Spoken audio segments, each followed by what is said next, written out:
This episode of the Citadel Cafe is brought to you by listeners like you. Visit patreon.com/the Citadel Cafe to find out how you can become a patron and help make this show possible.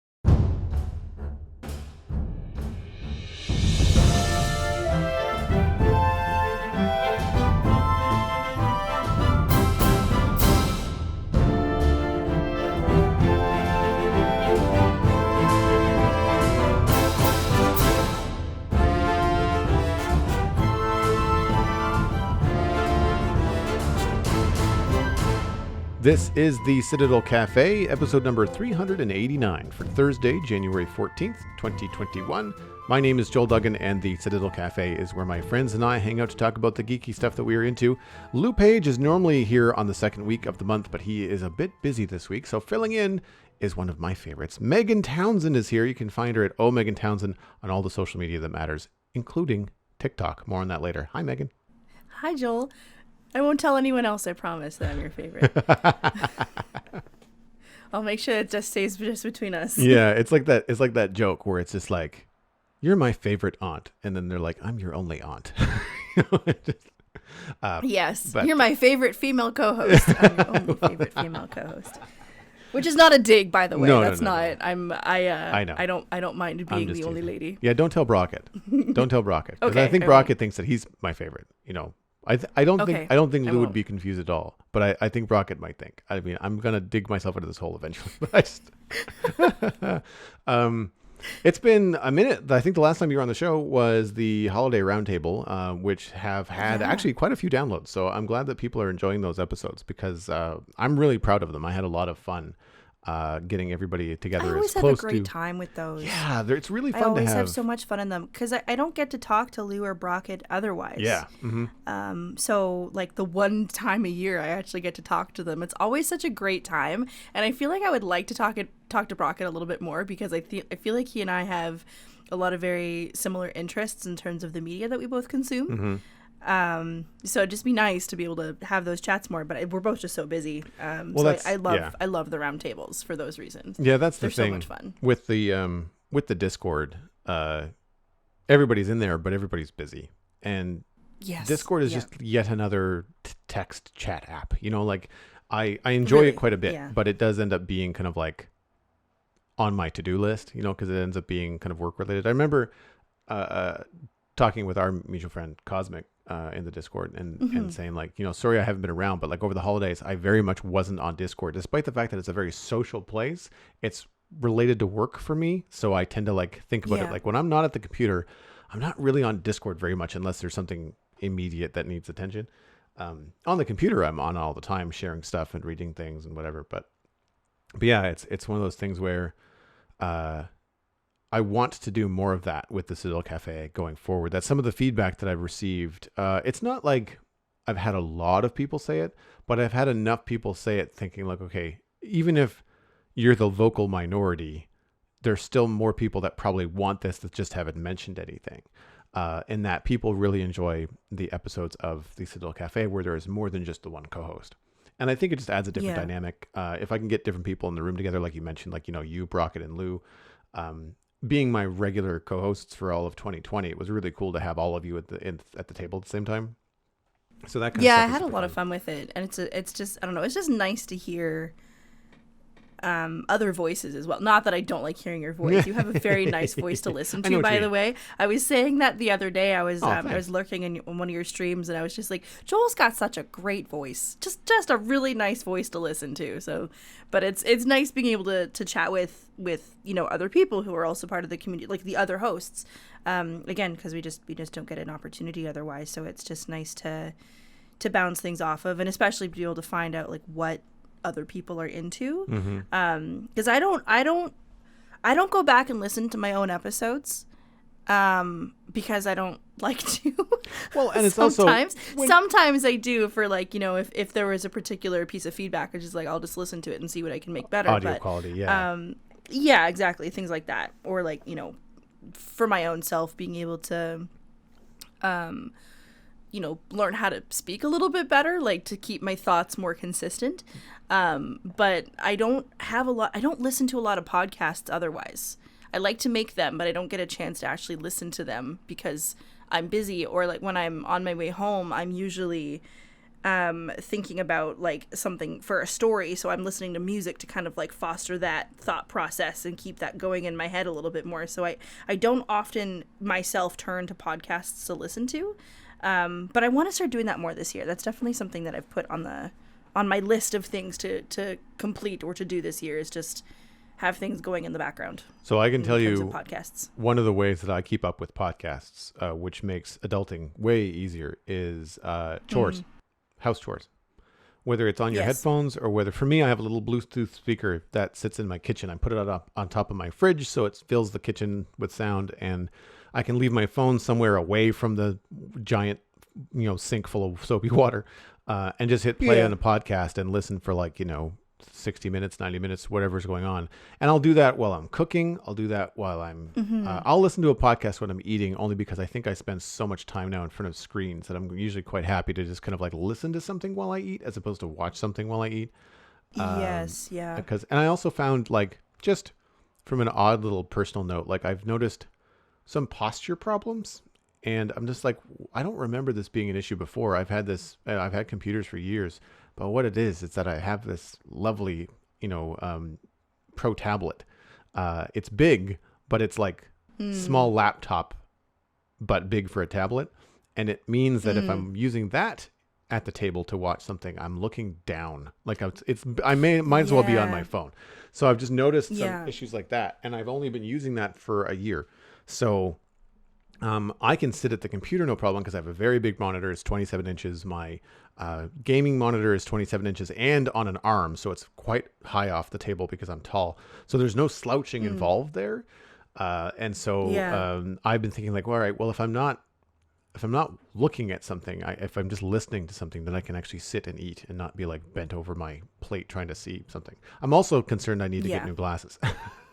I definitely need to get new glasses, 100%. There's a lot of things I need to do this year. New eyeballs, or new things to help my eyeballs. 2020 was the year that I was supposed to do quite a few things. Like it was the dentist appointment that needed to happen. It was the eye appointment that needed to happen. It was kind of like one of the things like, the dentist thing I need to catch up on, but like the eye appointment is like, I don't need them. Like I'm not dealing with eye strain so much, but I still need to go get checked out. But it's just like, well, I don't need to do that right now. So it's something I can skip, and let the people that do really need to go get an appointment, because of course there was limited space and time and all that kind of stuff. So, but yes, I do need to sort that kind of thing out, because that could also be contributing to slouching over and just, I've just realized that in talking with friends, like just how much time I spent on the internet in 2020. And so I'm trying to dial, even though I'm going to be on and listening to media via the internet, there's a lot of things that I can do without like visually being tied to something. I can do some other stuff, because I also have more podcasts that I subscribe to than I can possibly listen to in the course of a week. I'm usually behind on a few things, and I have my favorites. They get listened to first. And if I have no more time, then the next week starts and my next favorites are back, like I don't have time to dig into the archive of the other shows that that are like on the B list. But I've got a spare room that I want to clean up and turn into a home gym. So I need to, if I can have some extra podcasts going while I do that, then that'll make that chore a lot more enjoyable for sure. Well, before we get into what we've been watching, which is going to be an interesting conversation this week, we do have an email from a listener and a new supporter, as a matter of fact. Obsidian Clad Fox, a member of our Discord, a cafe barista member, has written in and asking about nerding out about non-nerdy things. Hello, Joel and co-host. I was wondering, what are some hobbies or interests that you nerd out about but aren't typically nerdy? Alternatively, if you can think of some that aren't necessarily yours, that works too. For example, in my case, it's welding and metal fabrication. It's a social perception, kind of a manly job, quote unquote, and pretty far removed from nerd status. But I absolutely geek out about nice welds and fantastic equipment. Would love to hear your thoughts on this topic. Love the podcast. Keep being rad, all of you. Obsidian Clad Fox. Obsidian, thanks so much for the great email, and welcome to the community. I've seen Obsidian on Twitch. I've seen them in the Discord. I think I've seen them in the Sponge Chunks Discord. So they're all over the place and really enjoying the content. So happy to hear that. Off the top of my head, I'd say cooking for me. I think more recently this has being viewed in, pop culture as a little bit more nerdy. People that get really I never would have thought that. Yeah, I feel like maybe it's just because I'm getting more into it that I'm seeing more. I mean, there's always been people that are really into cooking that are not chefs. Like there's people that do stuff at home that are just really into that kind of thing. And I'm actually, one of my things I'd like to do this year, now that I have the means and the opportunity to cook larger meals more often. I'm not like really knowledgeable about it, but I definitely get into wanting to do it right. So like I made the shift a few years ago and I cook almost exclusively in cast iron pans when I'm stovetop. The only exception would be my wok and I think maybe one other pot for like sauces because the cast iron pan is not good for like sauces and stuff. So there's stuff like that. And I really want to get into more, I don't want to say fancy. I just want to say like outside of the standard Maritimes meat and potatoes. Well, you'll know what I mean when I say that. But for those of you that don't know, in Nova Scotia, really most of the Maritimes, I mean, it started off, from a historical standpoint as more of a working class kind of area. So like it's meat and potatoes and vegetables on your plate. And they're not like, there's no sauces. There's not a lot of fancy prep. Like it's pretty basic stuff, but it's good. Gravy. Yeah. It's good. Yeah. It's hearty. Yeah. Like salt meat is a big thing, like salt meat stew and things like that. Exactly. I mean, you get you get into some deeper stuff when you get into like Newfoundland and some Cape Breton, and there's some more, Highland or Scottish or Irish influenced dishes when you get into those kind of places. But as a whole, there's just an awful lot of like, chicken or roast beef or whatever with potatoes and carrots and peas, like, just that kind of a plate is kind of standard. And hearty. Yeah. Hearty, warm home cooked meals like you would like pub food, kind of like hearty pub food is kind of I know a lot of people will go to a pub and pay really, really good money to have like a hearty steak, potato, veggie meal. Yep. But that is like the standard that, maybe not, I don't really make it very often because I don't have time.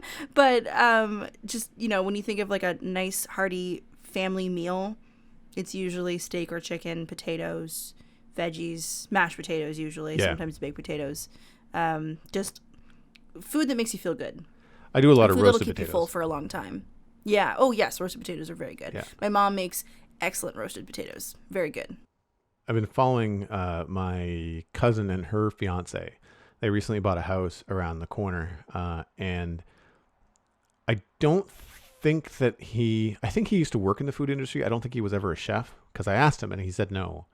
But the stuff that he puts on Instagram, like looks like professional chef dishes, but like served at home. Like it's not like it looks fancy in terms of like the crazy presentation and like, little sprinkles of stuff and like all that kind of stuff. But what he makes is outside of the normal realm of what you and I would consider like pretty standard cooking around here for the average person. And I was just like, how do you do this? Like, how do you know and have all this stuff? And they remodeled their kitchen. Of course, I was following that on Instagram as well. I mean, it's beautiful. But the choices that they made, I was just kind of like, okay, this is someone that is passionate about cooking and cooking well at home, and not looking to try and make do with a standard kitchen. It's like, no. I want this kind of range. I want to have the smoker inside the house, like just all this kind of stuff. So I asked him and I'm actually going to look this up really quick because I don't know the name of it off the top of my head, but he recommended a cookbook that's been on my list for a while. And I do have a friend that is a chef and I want to talk to her about it and see like whether this is like the right thing. It's called the French Laundry Cookbook. And I asked him about like, how he knew all this kind of stuff. Like, did he take cooking classes? Did he work as a chef? And he said, nope, the French Laundry Cookbook by Thomas Keller and Susie Heller, which you can get on Amazon, stuff like that. And I haven't been able to peek inside of it yet, but he said like it's more than just some fancy dishes. It's like it'll teach you the basics of what you need to know. So if you wanted to combine or make a sauce for something else, you would then know how, right? Like if you want to make a sauce for this fish, but then you want to twist it and maybe make it for other seafood or lobster or something like that, you could adjust it because you would then know how to adjust it. And I thought, okay, that's what I want. It's like a blueprint. Yeah, I don't necessarily want to follow like one specific recipe so much as I would like to learn how to do more off the cuff stuff. Because I do a lot of like stovetop off the cuff, but when it comes to sauces, when it comes to baking, like I'm out of my element. You know, I have a couple of baking recipes that I like, you know, chocolate chip cookies. I've got an icebox cookie recipe I want to try. I bought cherries for Christmas for icebox cookies and I never got to them. So I'm going to do that. But it's one of those things where like when I get into something like cooking, I want to do it right. Like the things on my Christmas list when my parents asked me this year, like, you know, we have no idea what you want for Christmas. Like, give us some gift ideas. And it was like cookie sheets, drying racks.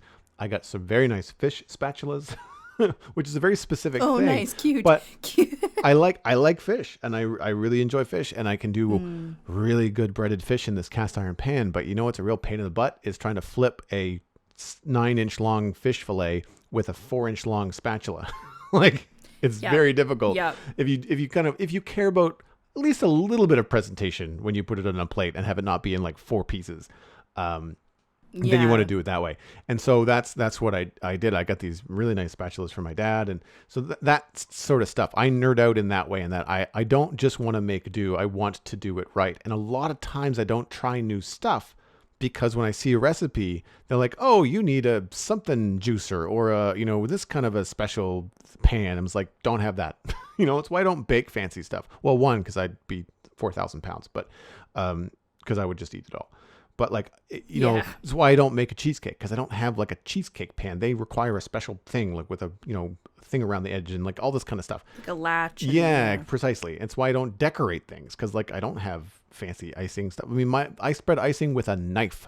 Like I don't have a fancy thing. Like that works. Yeah, I mean, you and I have a mutual friend, Sarah, that does beautiful stuff. Amazing it's so cakes. pretty. Oh my God. I mean, beautiful. And talking about something that I don't do, but someone nerds out about, like I would say that she nerds out about decorating cakes and cupcakes and stuff like that. Like she has all the attachments. She's got a lot of skill and know-how. She obviously very much enjoys it. Otherwise, she wouldn't dump the time into it that she does.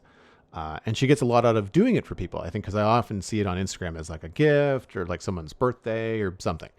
And so I would say, like, you know, if you're looking for stuff that's outside of typical like sci-fi fantasy entertainment and books and movies and things like that, if you're looking for nerdy stuff, I guess video games would be at the top of that list as well, then I'd say cooking. Like I'd say cooking would be where I would say is the most nerdy thing that I do that's outside of that kind of a realm. What about you? Do you have anything that would be nerdy but not mainstream? Yeah, this whole conversation, I've been thinking about it. And my brain immediately went to crocheting, but it's not it. I don't lose my mind about yarn or, you know, crochet hooks or anything. But I think the thing that I really nerd out about is music, but like specifically orchestral music and like cinematic music, not necessarily like soundtracks or anything, but there's a really specific subgenre of music that's just like cinematic orchestral. And it's all original compositions. But just, I don't even know how these people make these songs either. I don't know if they write it and they hire an orchestra, or if it's all digital. I cannot tell. But some of it is like a weird blend of like, you know, it's got a very like orchestral feel to it. And it does feel like there's one in particular from a group called 2 Steps from Hell.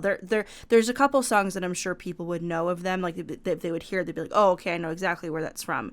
Because some of their songs have been used for cinematic trailers and things like that in Hollywood, and so for commercials and things like that. So there are definitely things that people would recognize.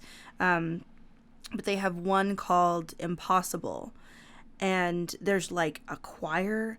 There's like it kind of starts off like a sea shanty and then turns into this epic, you know, battle music, but not like annoying video game battle music. It's really interesting. And so and you know, it kind of goes into what we're going to talk about a little later, but hearing people add on to music, you know, having like a vocalist kind of do like one line and then someone else add harmonies to it and then have someone else add instrumentals to it, just to see how music can blend together. is amazing. And I remember when I was doing voice lessons or, being like in a choir, which is nerdy in and of itself, but like just listening to the music and listening to the way harmonies vibrate, like, because it's music, it's sound, right? It's vibration, but like the way that things would resonate together in like perfect harmony while also like sounding different is just really amazing in my brain. And I really like really fantastic key changes. Like some people will call it like this is gonna sound gross, I'm gonna call it like a chordgasm, where it's like you hear a really fantastic chord change where you're just like, oh, that sounds so good, and it's just amazing. And so like if I will fully just like immerse myself in a piece of music and sit there and I will listen to that one part over and over and over again. Like I'll be like, oh wait, I gotta go back and listen to that again because it was just so like it felt good. Like I can feel it, like it's like my body just gets tingles, and it's I don't know. And I also have synesthesia, so I see color when I hear music. So I think that's also part of it. It's like a really interesting weird head trip. But like I would never have thought just listening to music would be nerdy, but I guess it is. Like the way I think about it, it's just if I hear like a really great chord key change or a really awesome chord, it's just like, oh, we just listen to that again, and I will back it up and make someone listen to it again. So yeah, I guess that's it. Just listening to music is I wouldn't say it's low key, like everyone listens to music, but I think with the attention in which I listen to music, right, is well, and the kind of music that you're specifically, talking about. Yeah. Because I'm familiar with Two Steps from Hell. Like one of the things that I will often do if I'm having trouble focusing, you don't want to go down a YouTube rabbit hole or whatever. Mm-hmm. I'll put on like I'll just go onto YouTube and I'll search epic orchestral music and then just find somebody that's put together like an hour, 2 hours. I have to make sure it's not the one track looped because that's annoying, but it's usually usually in the description you can see people have put like timestamps, and it's just like 12 different artists over the course of the hour, and they'll put like each track will start at a certain time frame, which is cool because if you're listening to something and you like it, you can then look at the description and go like, oh, I'm between 25 minutes and 30 minutes, that's this particular song from this particular composer or group or whatever. So I'm familiar with Two Steps from Hell. What was the name of the track again that you really like? It was called I believe it's Impossible. Let me just find it because I was listening to it recently, and it's there's two different versions of it. So they have one album that is recent, recent from like 2019, I believe, but the album is called Unleashed from 2017, and the song is called Impossible. So there's two different versions on their soundtrack. There's like one with a vocalist, and then there's another one that's just orchestral, just an instrumental, and then they also have an uncompressed mix, which I think is more so for people who want to be able to hear all of the levels. Right. Yeah. Well, that's where you get into the audiophiles, like the people that are into, have the best headphones and have like, don't listen to MP3s because it's too much compression. And I'm not there. Yeah. Like I can appreciate orchestral music. I listen to mostly orchestral. Like I listen to scores from, Superman and Avengers and Assassin's Creed and like anything that's like around 60 beats a minute, when I'm running and working out, because I find that it's, it's got this cool kind of upbeat. And it's funny that you mentioned like notes and things that will kind of resonate with you. I really enjoy, and I think it's because of movies like, Saving Private Ryan, playing things like Medal of Honor back when it was, or Call of Duty back before it was Modern Warfare, like when it was like World War II stuff. And then Captain America, being such a big Captain America fan. But there's something about like the French horn, kind of like America during the Second World War kind of theme. Probably a lot of that has to do with Star Wars too, because there's a lot of French horn in John Williams' work. See, I really like strings with good bass, but like it gets you in like your spirit, It's like I remember when I was younger, my dad has always been a really big music guy. So I remember when I was younger, he had this huge sound system and he had a record player and he would just put records on and he would crank the music. And when I was younger, like my little body was just like, like it hurts me because I feel it like vibrating in my whole being. But I've kind of like always held on to that feeling because it was so interesting that I was like, I can hear it, but I'm feeling it at the same time. And as like a 5-year-old, I was like, this is weird. I didn't know that music could do this to you.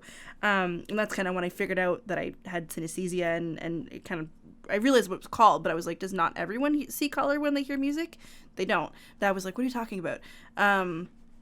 But like, I like music that I can feel, like when I feel it in my chest, I'm like, okay, I know this is a really good song.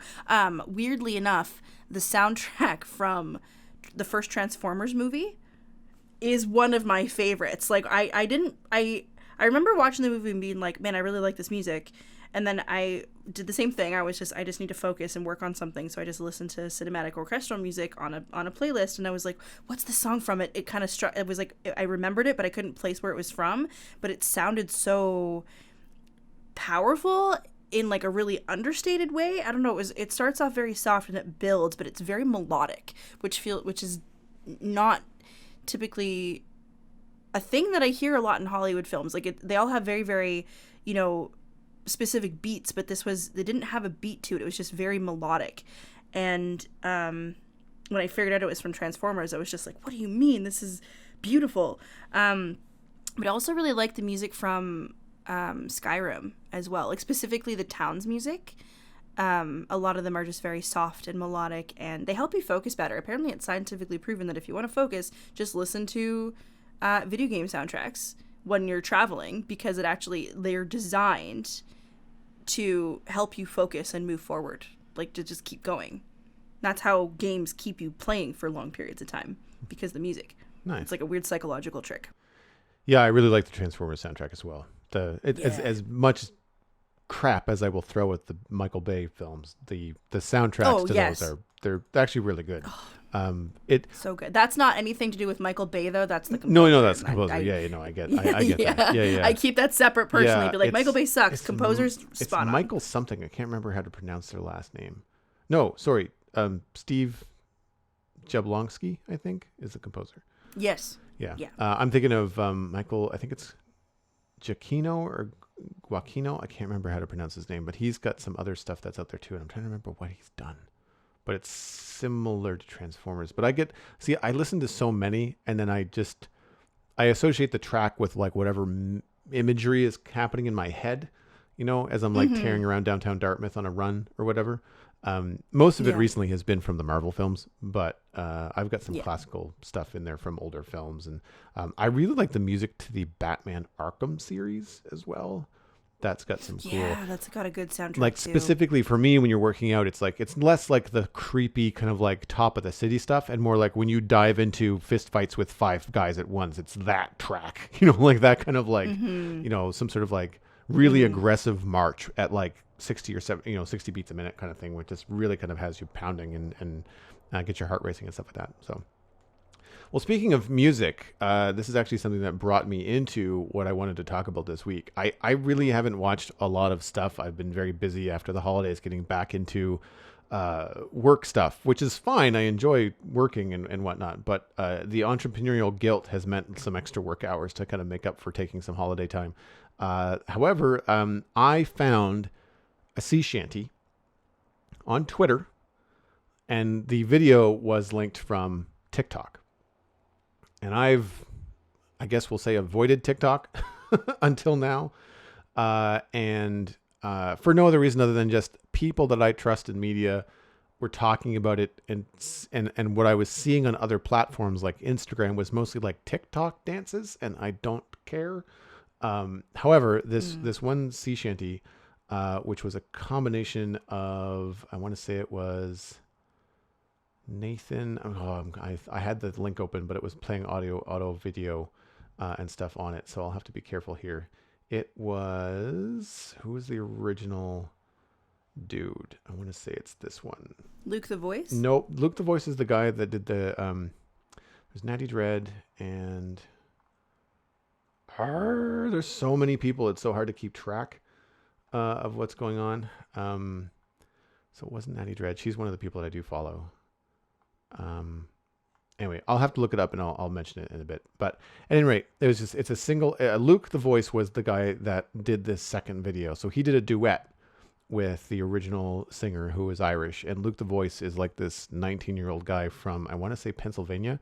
And he's got a voice that rivals Carson from Downton Abbey. Like, it is deep. Like, like I think sometimes I have a deep voice, but then I, hear and see people like Luke the Voice. I'm just like, what the crap?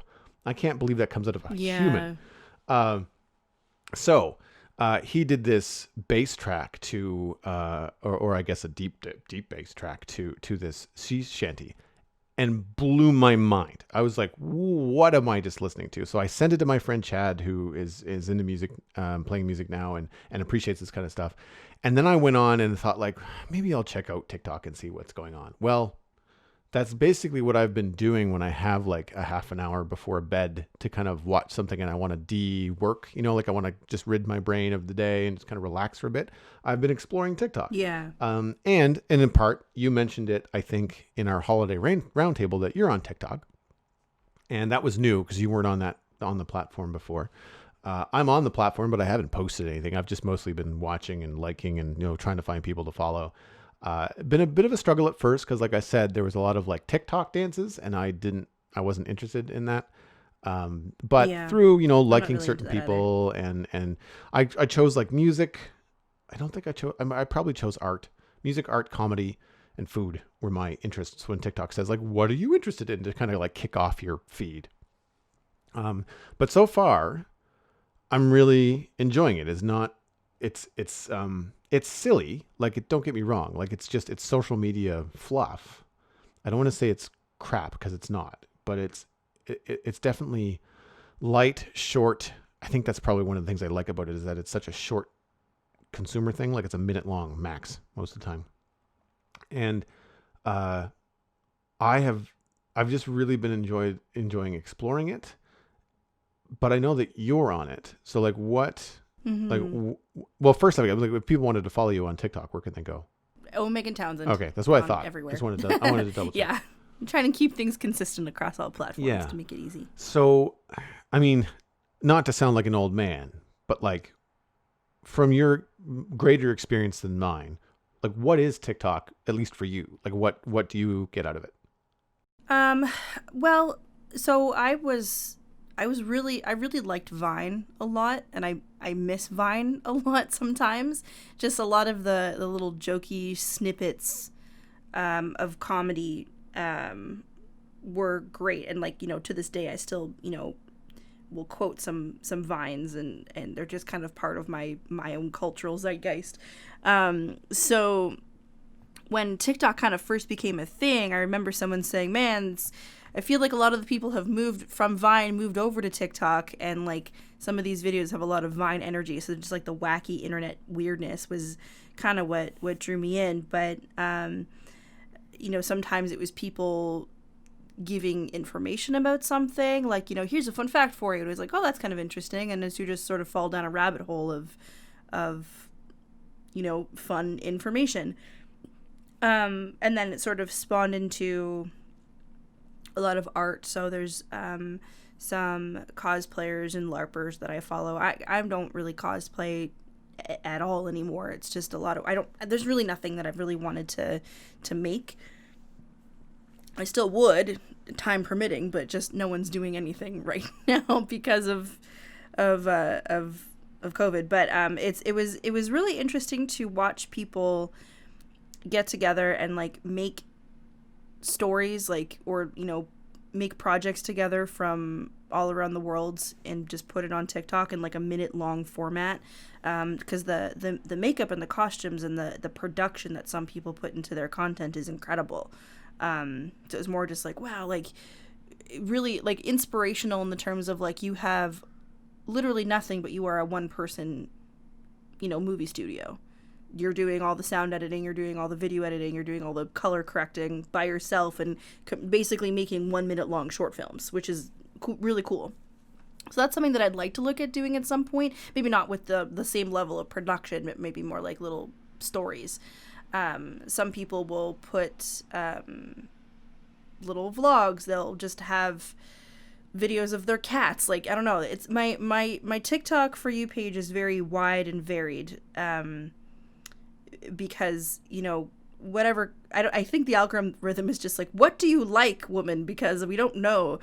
Because it's just it's a lot of everything. And some people, I ended up finding this guy who he's a dancer, and he performs traditional Indian dances that are like story forms of like Hindu myths. Oh, cool. And they're amazing. Like, he's not in any costumes or anything. He's just dressed in like comfortable pants and a long shirt, and he's just doing these dances, and they're just so captivating. And there's no production. He just has music in the background. He has captions on the screen to say what's happening, and that's it. And it's like a little story, and it's like there's no words. It's just him doing the actions, and it's one camera shot, and they're fascinating. And it's so for me, it's like it's a way for people to kind of show their culture.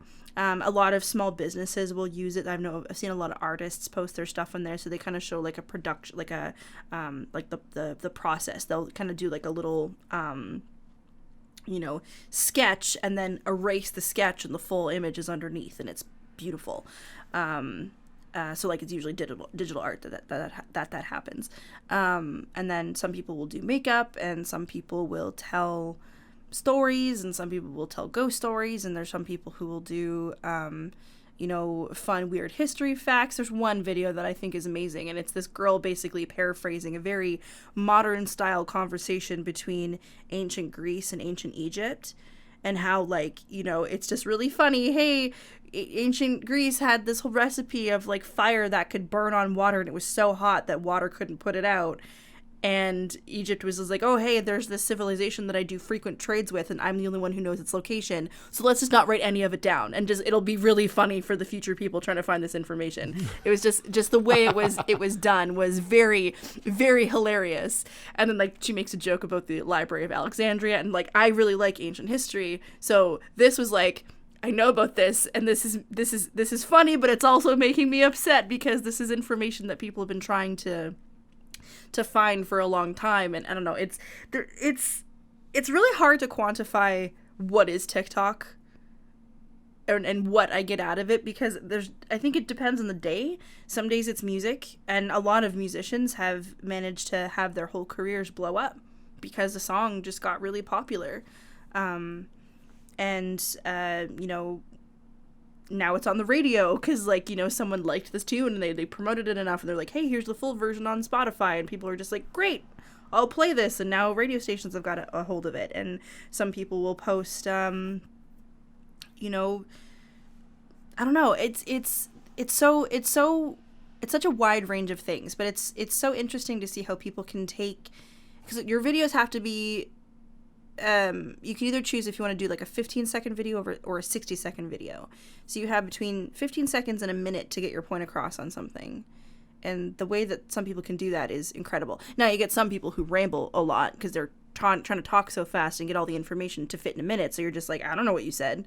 And some people will do, like, you know, they start telling, I don't know. It's, I think it's really interesting as a medium for art and for sharing of information at a fast pace, and for people who maybe don't have the attention span to sit and absorb long form videos like YouTube, they can still absorb content, you know, really quickly between a break or something, right? Like, you know, if I'm on a 15-minute break at work, that's like one YouTube video, that's it. Or I could watch a couple of little short form videos and get more information out of it. Yeah, I mean, provided you have that, you know, that switch to turn off and go back, because like I will watch a 20-minute YouTube video and be done and realize, all right, I'm done, time to go back to work. As I mentioned to you before we started recording today, like I wasn't feeling well yesterday. I was very tired. So I decided to just kind of chill out on the couch for most of the morning. I opened up TikTok at like 10:30 or 11, and I think I was still there at 1. Like, you know, now granted, I had not planned to leave the couch, and I was new. And then one of the benefits of like when you find somebody new, like you mentioned, singers that have stuff on the radio now. Natty Dread is a person we both follow. She's a Scottish singer. Dread with 3Ds. We'll have the links in the show notes to most of these. And I mean, she's a lovely person. She has, I mean, I could listen to her talk about anything with her accent. My goodness. Oh, so nice. So yeah, it's melodic, which makes sense because she's a singer, but also just Scottish is just really, really fun. And she's funny. She has a really good personality, but I don't remember what she said she did. At some point she did say she did, she does something else for a day job and she comes home and she sings and she makes music. And now with TikTok and 2020 and the attention that it's got, she has an album in the works, a single on Spotify, and her songs are being played in all different kinds of places. And she's just beside herself. Yep. Like she's thankful and humble, and she seems like such a lovely person. But stupid talented. So like, and oh my, so amazingly talented. Oh my God. Yeah. So good. And so blows my mind. The benefit to me, I guess, being a lot late to the platform, because normally with social media, being an entrepreneur, working in media, I tend to be on top of these things. Even if I'm not going to use it, I still jump in there, grab the username, make a profile. So if somebody looks for me on, say, like, I don't know, Tumblr, they'll be like, all right, well, Joel hasn't posted in a little while, but he's got links to his other stuff. Like I'm more active on Instagram and Twitter for social media, and then podcasting and YouTube and things like that.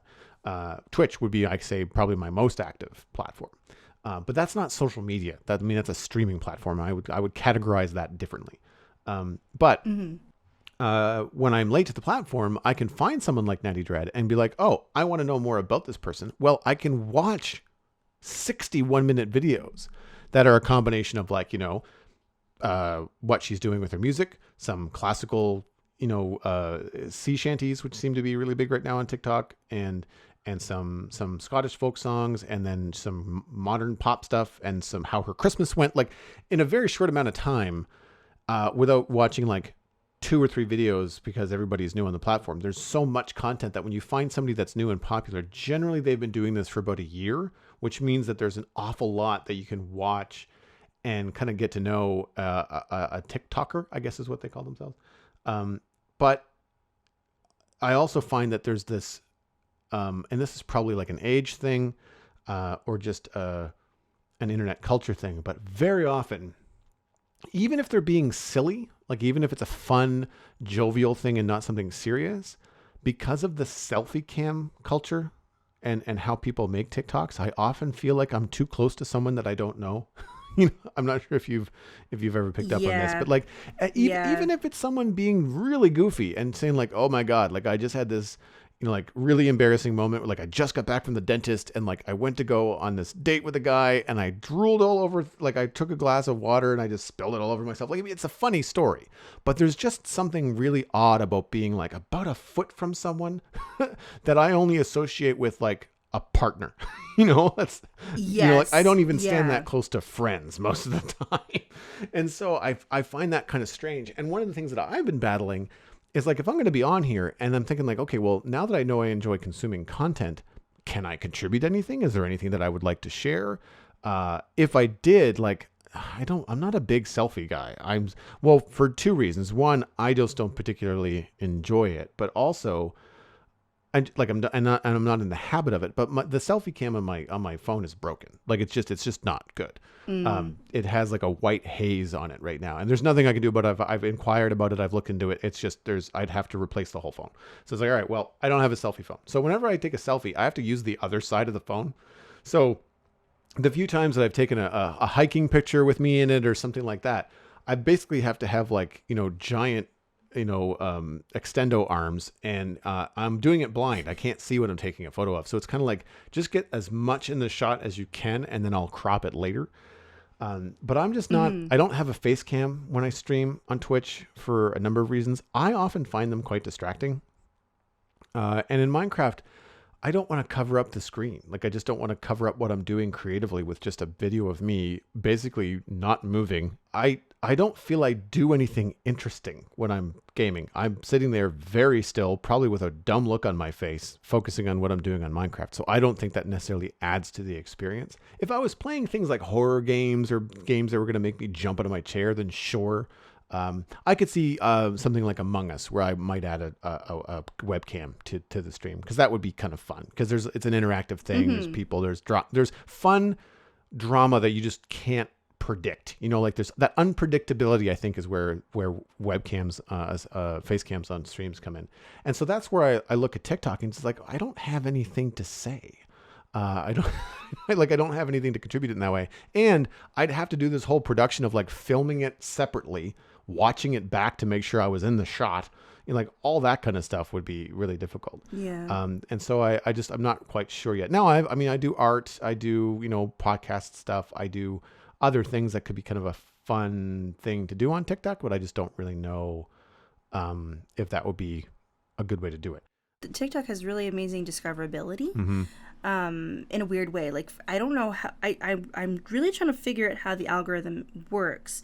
But the discoverability, like people have, like small businesses have said, like my whole business just totally blew up one day because I posted a video about it on TikTok, and for some reason I just chose the right song that was trending at the time, and it pushed it through to a bunch of different people, and now I have a bunch of new customers for my business. Yeah. And it's like something as simple as that, and it's I think that's kind of amazing. I really like how it can be very life-changing for some people, and I think that's really nice to that people can have the opportunity to grow very, very quickly on it.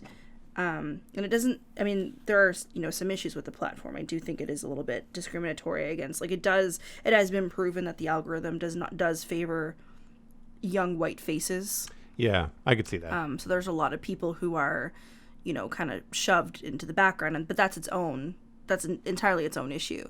That a lot of people have been trying to call out, but it has some really amazing potential, I think, and I think a lot of people have the potential to go places on it. Now, there are some people who are like some of the top-rated creators on TikTok. I don't really get the dances. Some people will do the dance or do a dance or something as a way to like stay on a trend or something, and then people can find them through that way, and then their whole content is something else. Some people will make their whole platform just the dances, right? I don't want to slam the dances or sound like I'm slamming the dances either, because like 2020, everybody's in lockdown, people are cooped up, and a lot of extroverts are going absolutely batty, despite the fact that I am A-okay, here at home, working at home as I have for the last 10 totally years, fine. so I get the appeal of like, let's just be silly for 15 seconds, and do something really weird.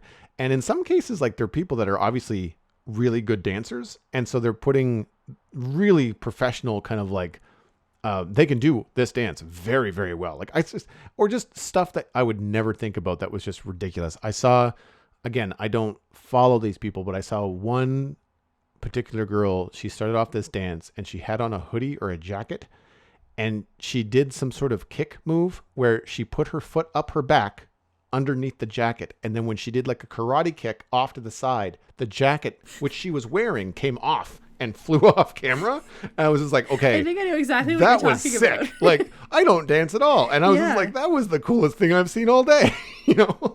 And transitions, like some people have learned some really amazing transitions. Like they'll like put their hand in front of their face, and all of a sudden it's like they're like different shot. It's a totally different scene, and like they look different, and it's so cool. I've seen that come by. I mean, like I'm not into makeup like you are, but I've seen a lot of people that will be just like, this is me in the morning, and then they do something to a song where they like kick the screen, or they there's one where people are sitting down and they kick a shoe, and then it was a really cool trend that I actually saw on Instagram. I'm assuming it started on TikTok, but I saw on Instagram where there was a lot of healthcare workers that were coming home from a long day in scrubs. And so you saw them either as nurses or doctors or whatever, and they would have their running shoes on, and they would toss a running shoe up in the air, and they would try to kick their foot into it.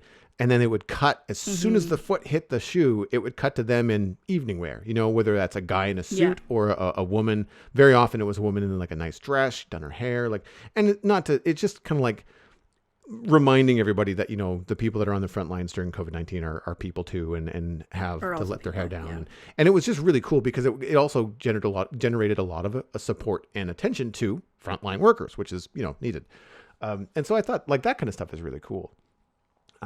I also like, I really enjoy some of I don't cosplay. I know you do, and I know people that do, and I think the amount of craftsmanship that goes into it is really cool. I enjoy the transitions where people go from like, here's me in my like nerd glasses day job, like, you know, cable knit sweater, etc. And then something happens, like it's like a flash of light or something goes across the screen, or they drop the camera or pick up the camera or whatever it is they do. And then they pull the camera back and they're in some like award-winning level, like cosplay stuff where you're just like, holy crap, like, and it looks incredible and you wouldn't even recognize them. Like you just look like a completely different person. Yeah, it's amazing. There is a trend that I find interesting. It's appealing. I don't necessarily want to watch too much of it because I don't want more of it, but I'm curious about it because I don't understand it. Combination of either people acting like cartoon characters, and I don't know whether it's a filter or speeding up or slowing down the video or something, but it almost looks like they're stop motion animated sort of deal. Oh, yes. I find that so interesting. Very unnerving. Yeah. Incredibly unnerving, but so interesting. And there's two. There's things that where the camera is still and it doesn't move. And the person is then like, the one that I keep on seeing is this, it's a girl that's dressed up in like skull makeup, where she's got like, you can't recognize her at all. She's got like deep black eyes on the skull and her mouth is inside the mouth of the skull. And it looks really interesting. Reminds me of things like Coco from Pixar, like that kind of a, you know, the Day of the Dead kind of look. I think I know who you're talking about. Yeah, I'm struggling to remember people's names, so forgive me. I'm new to the platform. I don't remember, you know, all these folks. I don't remember usernames at all. Yeah. Not even a little bit. I remember their content more than that. And she does mostly like what's called, I guess, a blind listener, a blind react or something, where you watch something on TikTok for the first time and you're filming yourself getting excited about something. And she listens to a lot of like music mixes where like it takes some weird song, like a Christmas song, and mashes it with like some sort of death metal. And she's just like, oh my God, this is amazing. But she doesn't say anything. She just kind of like reacts, but she's reacting over the top. It's like she's reacting in theater where like you have to see her expression from the back row, but you don't need to be that expressive because she's on a camera 4 feet from her, you know, from her face. So I find that kind of stuff interesting because it's very over the top. It's very animated. It's very expressive. And I'm not saying it's bad. I'm saying like, I'm curious as to know the trend and why it's such a big thing, you know, right now. Yeah, I don't really know. I know exactly, like, people are calling it TikTok acting, and it's like, I find it very similar to YouTube voice. Yep. Where people have like a, like, you know, so today we're gonna do this, and like it's like a very, very specific voice that a lot of people do on YouTube, and I mean I'm also just as guilty about it. I mean, I project when I'm doing podcast content, obviously, and I obviously will talk differently when I'm on Twitch compared to just hanging out with a friend. Although Twitch is more casual, but I know what you mean about for us, specifically in the Minecraft sphere, when you're on YouTube, the problem that I have is people talking way too freaking fast. Like, it is way too fast, to the point where it's loud. Too loud, too fast, and you're trying to keep some sort of crazy energy up that's not natural. And there's no breaths. There's no time for a pause. There's no time for me to process the information that you're putting forward, whether that's a story or a technical tutorial or whatever it is. And I will tune out immediately on YouTube videos like that. I don't care who you are. And I find it very frustrating because what happens is young people see this and think this is the way that it's done and then grow up emulating it. And if they decide that they want to get into this and if they decide to start producing content, then they're just pushing the trend farther and continuing this bad habit of talking far too quickly. And I don't see that so much on TikTok, with the exception of the rambling videos. But the rambling videos are usually funny and the ramble is part of the humor. So I kind of forgive it. Yes. Because it's not... Yeah, there's some people who just like stutter. They're just like... yeah. They just kind of keep that in. And it's part of their... It creates this level of relatability as well. But this other acting thing that I'm finding on TikTok is... It's something... I think it's a filter. It does something where the camera follows your face, or when you move the camera, it kind of keeps you centered and does like a soft focus on the background or something. I can't remember what it's called. Yeah, I think it's called the zoom filter. Yeah. So it keeps your face zoomed in, but when you move, it follows your face. Yeah. It looks really interesting. It's an interesting effect. Because you can move your hand that happens. And sort of do like, well, what I see, because anime is so popular with the younger kids, #oldmanjoel, you'll see people doing a lot of lip syncs, but it's not lip syncs of music. It's lip syncs of like anime phrases or some sort of like giggly thing. But they do it in a way that they're acting like an animated character combined with this filter. And it looks just like an anime. Like it does that kind of like weird zoom thing. And then someone winks, but then they wink at the same time that they move the camera. And so it sort of gives like a really what I'm picking up on it is in animation, there's something called like a slow in and a slow out. I'm not sure if you know what that is, but yes, actually there is a one person who I saw who she kind of blew up on TikTok a little bit because she was doing exactly what you're talking about. She was like no, she was lip syncing to music, but the motions that she was putting with it were very fluid. And someone's like, why does she look like a cartoon character? Yeah. And she was like, okay, so here's why. Here's a thing in animation that's called this. And it was like, it's exactly what you're talking about. And she was like, I'm basically forcing myself to do that to create a certain effect. Yeah, so there's, which I think is super cool. Overshoot and settle and the slow in, slow out are the two things that people say. So basically what that is, slow in and slow out is just the closer you get to your final pose, the more frames you insert so that it slows down.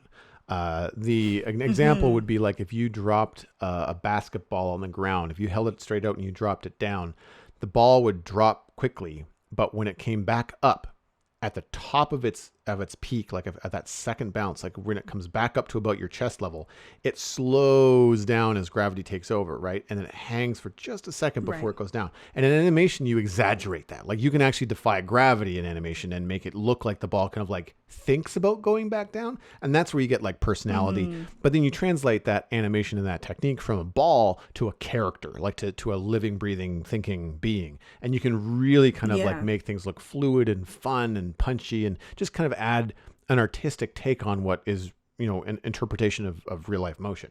And then the overshoot and settle, that's like if you throw a ball, like you're throwing a pitch at a baseball game, and you, at the moment of release, you're going to overshoot. You're going to release the ball, but your arm's going to keep going. So that's your overshoot. And then the settle is you bringing your arm back into some sort of resting position. It's basically like a recoil after some sort of dramatic action. But you can bring that right down and apply that to anything. I mean, overshoot and settle and stretch and squash and slow in and slow out make for really fun lip sync. And that's what these people on TikTok are doing, is that they're exaggerating their mouth movements. I notice a lot of people talking out of the side of their mouth when they're doing lip syncing and stuff like that. Yeah, it's a style thing. I personally, I don't know why it became a style. The history about it, I think I was also late to the game with TikTok as well. I didn't actually get on TikTok until this year, so I was kind of became like a passive watcher of TikTok during quarantine, because that's kind of when everyone was talking about it. That's kind of when it took off because I had really nothing else to do. But then I only really started posting things. I tried posting some cosplay stuff, but I was like, this is the work put into it is not really something that I can keep up with. It was just a lot.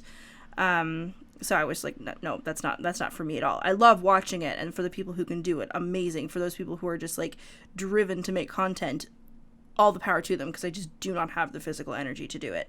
But I don't know where that trend came from. I don't know if it was like from cosplayers trying to emulate the characters that they were cosplaying as, and it just sort of like leached into the normal, cultural zeitgeist of TikTok, or if there is a certain like trend of just like animation acting. Like people will just be very animated in a very cartoony way. And it's really interesting to watch, but I don't know why that ever became a thing. I think it's in very specific circles of TikTok, though. Like there's a very, very specific vibe that is that's involved in. I don't really spend a lot of time on like, the dancey trend TikTok. And people will refer to like, TikTok as like different sides of TikTok. It's like, can I get on gay TikTok? Can I get on animation TikTok? I want to get on art TikTok. It's like the same thing as Tumblr. It's like Tumblr had its own corners. Frog TikTok is apparently a thing. I've never seen it, but it's there. So it's just like, hey, can I get on Frog TikTok, please? I want to be on that side. So it's, you know, it kind of exists in this pool, and then you just find, it's like you're in a, it's like that scene from Mean Girls where it's just like, all right, this is where the cool Asians sit, and here's where the band nerds sit, and it's like, you know, you kind of got to find your table.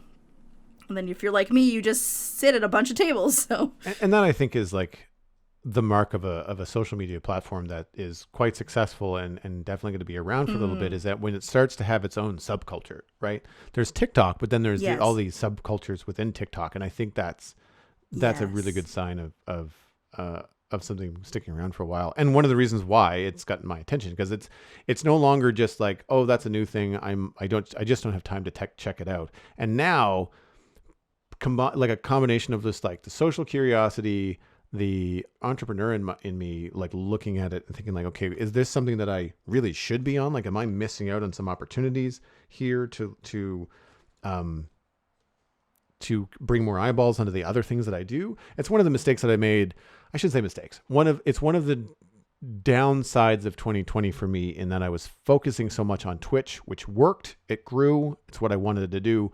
But I just did not have time to do Twitch, podcasting, or YouTube. Like, I had to pick two, and I couldn't. YouTube was bringing in no revenue whatsoever.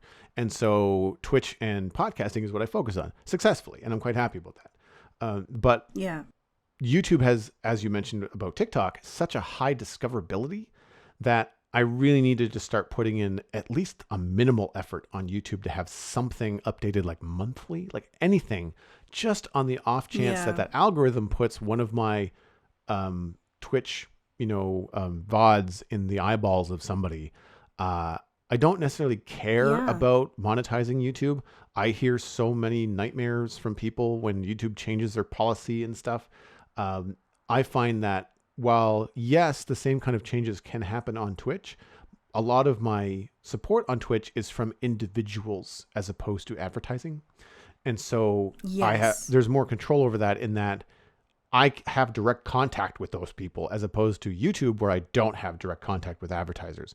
And I've got something like 1,500 people following me on YouTube. So it's barely, I can't even apply for advertising, right? I mean, like that's still a good number, I would say. Oh, it's still a good number. But when you compare it to Twitch numbers, it's like a flash in the pan, or when I look at other people who I've known for years, for example, Johnny, my co-host on the Sponge Chunks. I mean, he went full-time YouTube shortly after we started the podcast. It wasn't too long after that. But he had to be in the realm of like 300 to 500K in terms of followers on YouTube before that became a feasible thing as an adult that owns a house and, has a partner and, has, adult expenses and all that kind of stuff. So he couldn't do that. He couldn't leave the other responsibilities that he had, as he did like video content stuff for another client. And like, he couldn't leave that until his YouTube had a certain point. And knowing the amount of effort, because I've got 80 or so Minecraft videos on YouTube, knowing the amount of effort, while it was fun to create those for no income, is just not something I can do responsibly. Like, I don't have that kind of time. I have to, I mean, something that I have achieved in the last few years, I want to say 2019 into 2020, is just the work-life balance. Like, I'm no longer a starving artist working 67-hour weeks. Like, and that's not something that I was doing recently. That's something I used to do when I was in my early 30s, but like, I just can't do it. I have no interest in it. I don't like being burnt out. Yes, which makes sense. There's a lot of people who will kind of like try and take things from one girl that I follow. She takes Twitch as her primary platform, and she'll take clips from her Twitch streams, like VODs, and she'll edit them slightly. She'll put subtitles on them. She'll zoom in at certain points to make it more dramatic and funny. And then she posts that on Twitter, on TikTok, and on YouTube as clips. And that it has grown her Twitch channel. And I've had some people from TikTok find me on Twitch because I posted like, here's a thing that I do on my stream. Here's a tutorial. And it was like a 1-minute tutorial on how to add a timer. And some people were like, I didn't realize how easy it was. Thank you. And I ended up getting a couple of extra Twitch followers because of it. So it's weird how like some people will take, one primary content and then spread it everywhere. So it just gets more eyeballs on the one thing, and then it brings people into one spot. I don't know. There's definitely tricks to the algorithm as well, especially with YouTube. There's like, YouTube wants something really, really specific. So what I've actually started doing recently is following people and watching videos of people who are like, here's how the algorithm works and here's how you make it work for you. I haven't implemented anything yet, but it'd be interesting as like an experiment to see how that would actually work. For example, one of the things I do know about the YouTube algorithm is that it likes people that complete the videos, like viewers that completely watch something for most of it. And so that's why a lot of Minecraft people that do these edited 20 to 30 minute videos don't post their Twitch VODs on their main channel. They put up a second channel because a 3-hour video that people only watch 20 minutes of pulls down their content in the algorithm and makes it, even, especially if you're relying on it for income, it makes it less appealing to advertisers. Whereas if all of your videos on your channel are around 20 to 25 minutes and most of the people watch them from start to finish, then that's way more appealing and you get more stuff. And so people will just set up a second channel, call it, like, I'll say like, Exuma Void 2, I think is Exuma Void's second channel. And that's where he puts his Twitch VODs and he also has, vlogs and things that he wants to do and talk about music and things. So he puts them on the other channel and he keeps his main channel like just solely focused on Hermitcraft and Minecraft stuff. And so when I ran out of time doing my YouTube stuff, originally I was recording separate clips. I was playing offline and doing a project and then making a video, and I wasn't streaming because I wasn't into streaming, or I wasn't used to it. I didn't feel confident with it. Now I'm more confident with streaming. And so what I was starting to do at the end of my ream of 80 videos was taking my Twitch VOD, downloading it. Part of it was a necessity because I couldn't record smooth clips, but I would download the 3-hour VOD and then just go through and chop it up and get rid of the boring parts and just kind of keep the more interesting things. But that took a lot of time. It was way more time intensive on the editing side, whereas I could record a specific clip that I needed, say what I wanted, and just dump that into an episode. Easy breezy.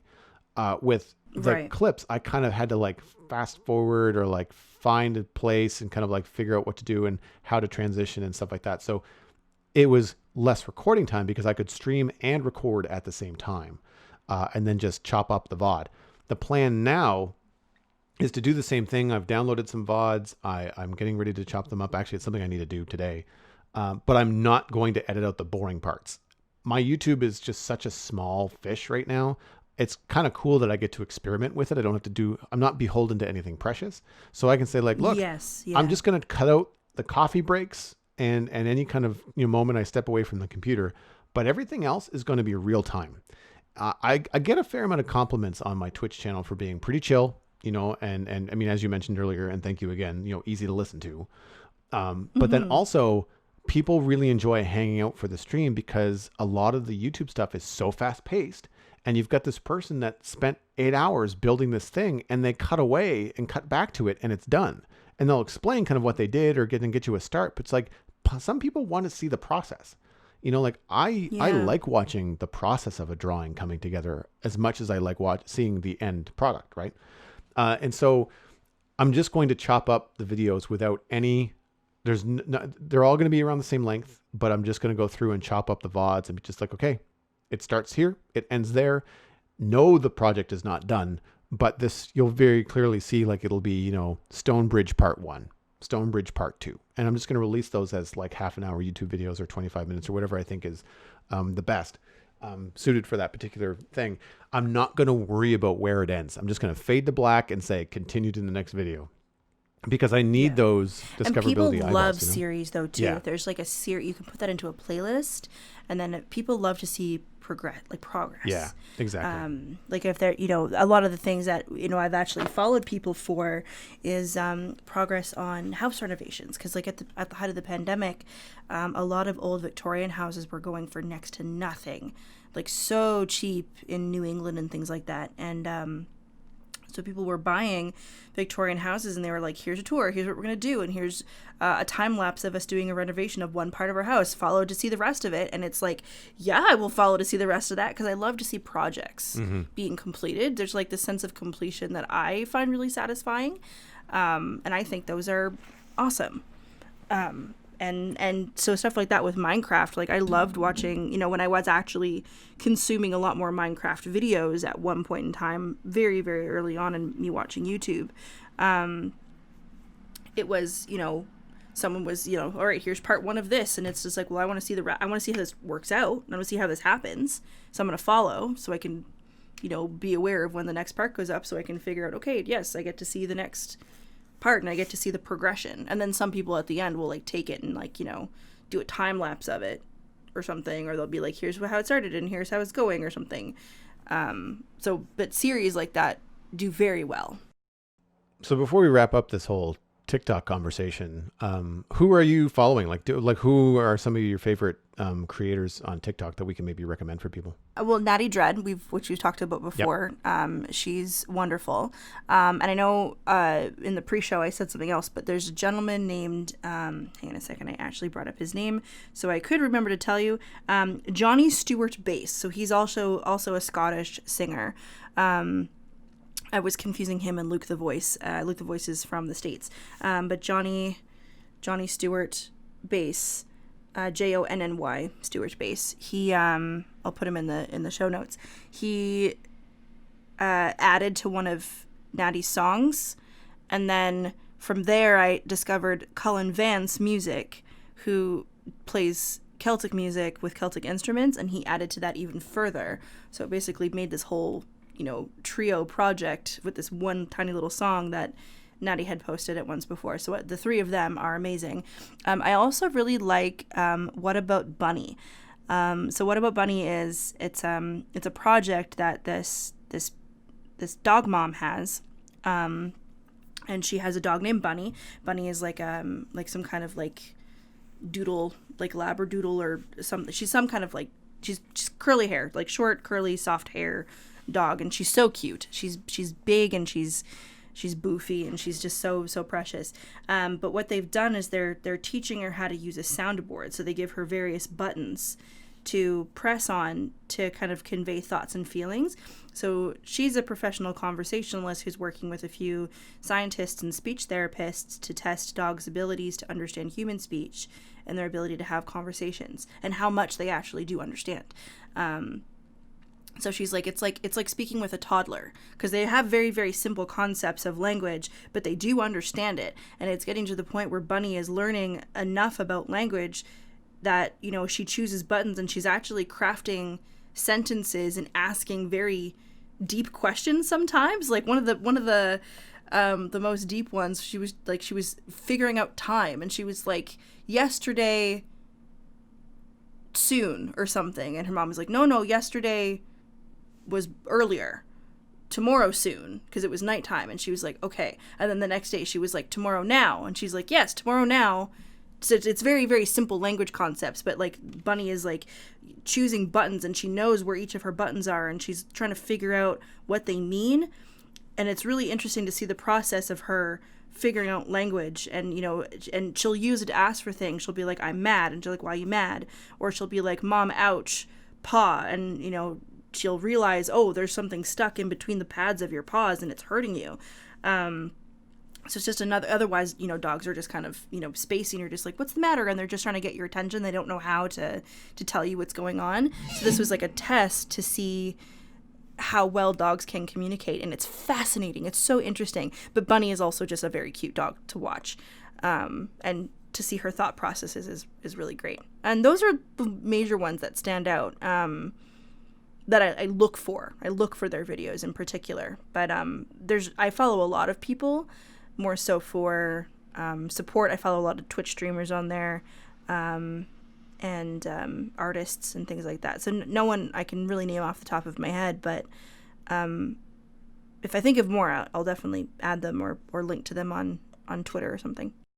So I follow just a handful of people because I really wasn't sure what I wanted to follow, you know, like, and I wasn't sure how that was going to affect the algorithm and stuff. So I had followed a couple of people early on because, of course, the song that I had mentioned earlier. And actually, by the way, the Wellerman, Nathan Evans, it's NTHNEVANS.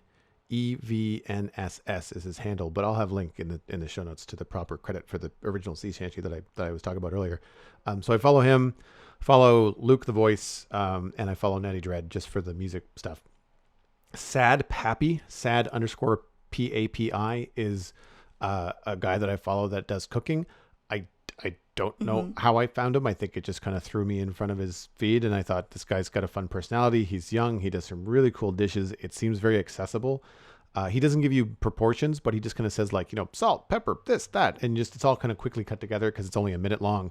But he does some really cool stuff that is not hard. Like it's just the stuff like you wouldn't think to grate a potato and turn it into a pasta dough. Like he just does some really interesting stuff. His thing is that he loves potatoes, and so anybody that asks him to do a potato dish, he's like, yes, absolutely. It's kind of funny. But he's really cool. He's really laid back, and I enjoy the content. For the nuttier side of things, I follow Voice Monster Edits. I thought he was a professional voice actor. I think he's just a farmer. I'm not really sure.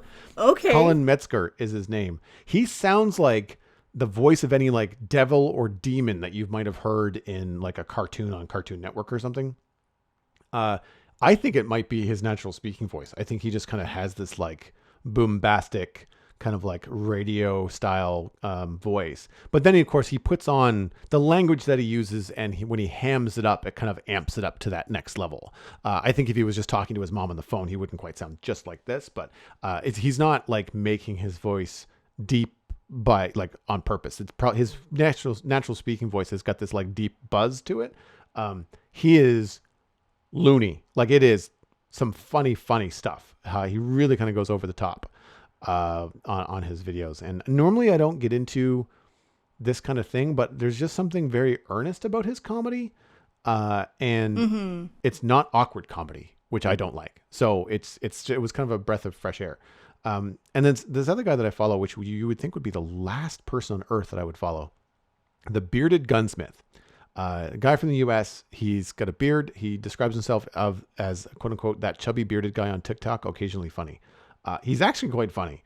I went looking for his other stuff because I was like, the Bearded Gunsmith is a kind of an odd name. So I followed his links and kind of found him on Instagram, and he posts a lot of stuff about like handguns. And I think he might actually either work in handguns or at least knows how to make them and stuff. So not normally my cup of tea. Like that's not content that I would necessarily watch, but his TikTok has got nothing to do with guns that I can find. He just does some social commentary, and he posted a video that, I kid you not, has saved me from doing setups for probably the rest of the year. I have not laughed that hard to the point where I couldn't breathe in years. And it was just some girl. I love this. It was just some girl that said like, fun fact. And as she says that, she's on a farm, and I think it's a wild turkey. It's a really quick clip. I can't really tell. This bird that is a large animal squawks and rushes at her, and she just kind of holds up a hand, and the bird kind of like stops immediately and backs down, saying nothing.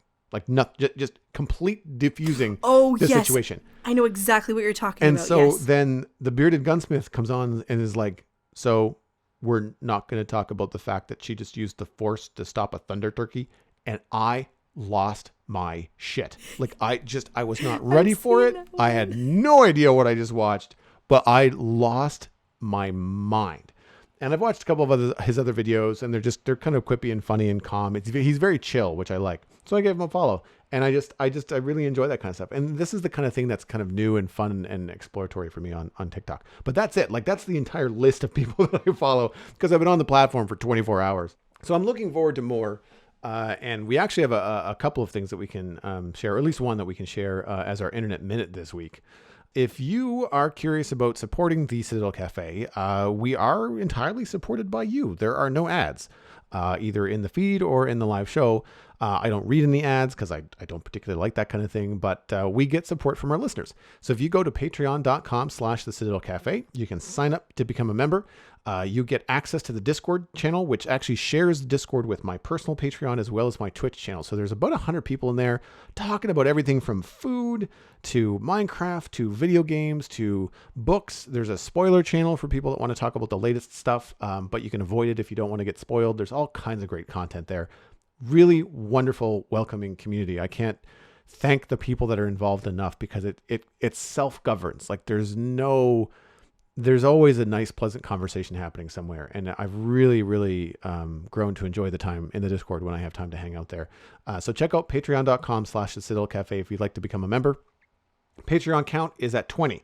We were at 22 at the end of 2020. So we try to add one more patron a month if we can. It's a nice way to kind of set a goal to grow. So if you'd like to become patron 22 or 23, then just head on over to patreon.com and join in. It is the best way to support the show. And I have a fun little announcement.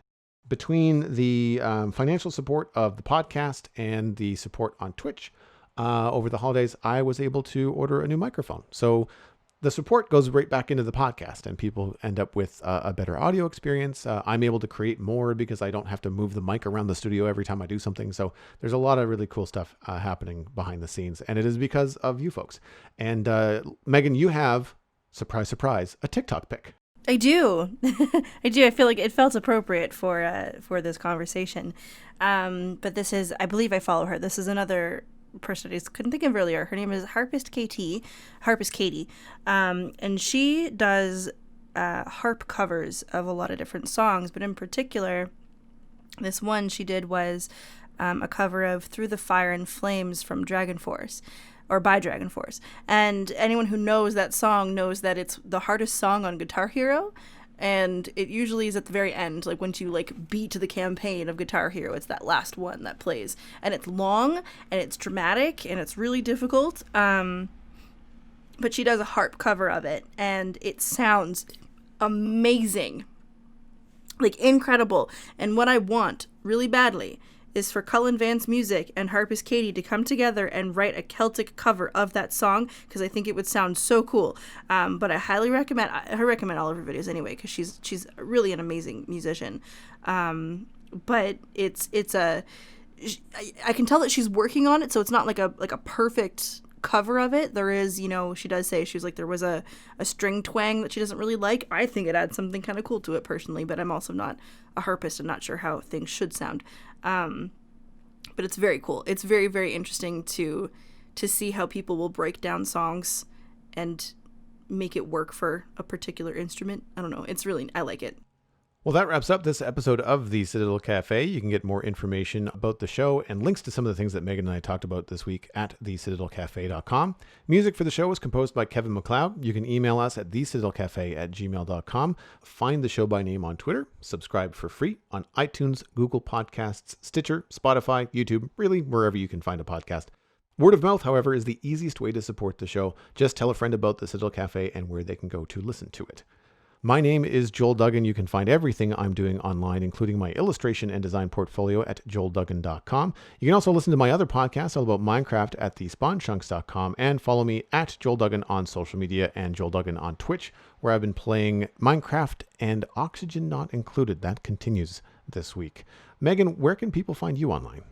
People can find me online on Instagram, Twitter, TikTok, YouTube, and Twitch at Megan Townsend. I stream usually every weekend. Hopefully see you there. You've been listening to the Citadel Cafe, where we are fast, easy, and cheap, but you can only pick two. Was a ship that put to sea. The name of the ship was a Billy of Tea. The winds blew up her bow, dipped down below, my Billy boys blow. Soon may the wellerman come to bring us sugar and tea and rum. One day when the tonguing is done, we'll take our leave and go. She had not been 2 weeks from shore when down on her a right whale bore. The captain called all hands and swore he'd take that whale in tow. Soon may the wellerman come to bring us sugar and tea and rum. One day when the tonguing is done, we'll take our leave and go.